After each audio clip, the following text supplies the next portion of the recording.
విజయవాడ పశ్చిమ నియోజకవర్గం భవానీపురం 42వ ప్లాట్ల బాధితులకు ఎమ్మెల్యే సుజనా చౌదరి బాసాటుగా నిలిచారు. బాధితుల సమస్యల గురించి ఎమ్మెల్యే కలెక్టర్తో మాట్లాడారు. ఎమ్మెల్యే ఆదేశాల మేరకు బాధితుల తరపున ప్రతినిధులను జిల్లా కలెక్టర్ లక్ష్మీషా వద్దకు ఎమ్మెల్యే కార్యాలయ కార్యదర్శి తీసుకువెళ్లారు. బాధితులతో మాట్లాడిన కలెక్టర్ లక్ష్మీరామ సొసైటీ వ్యవహారంపై విచారణ చేయిస్తానని హామీ ఇచ్చారు. ప్లాట్ల యజమానులను మోసగించిన వ్యక్తులపై ఖచ్చితంగా కఠిన చర్యలు తీసుకుంటామని కలెక్టర్ తెలిపారు.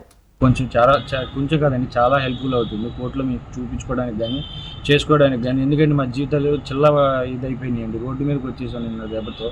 నేను ఒకవైపు చెప్తున్నా కూడా వాళ్ళు కోర్టు ఆర్డర్ ఉందని చెప్తున్నా కూడా పట్టించుకోకుండా పోలీసు వాళ్ళు కానీ, ఆ కోర్టు అమీనాలే కానీ, వాళ్ళ తరపున వచ్చిన లాయర్లే కానీ ఎవరు మా మాట వినిపించుకోకుండా మమ్మల్ని ఇది చేశారు. చివరికి మా పశ్చిమ నియోజకవర్గం ఎమ్మెల్యే గారు చొరవతో ఈరోజు కలెక్టర్ గారిని కలిసి ఆయనకి మా ఇష్యూ అంతా ఎక్స్ప్లెయిన్ చేయడం జరిగింది. దానికి చాలా ధన్యవాదాలు.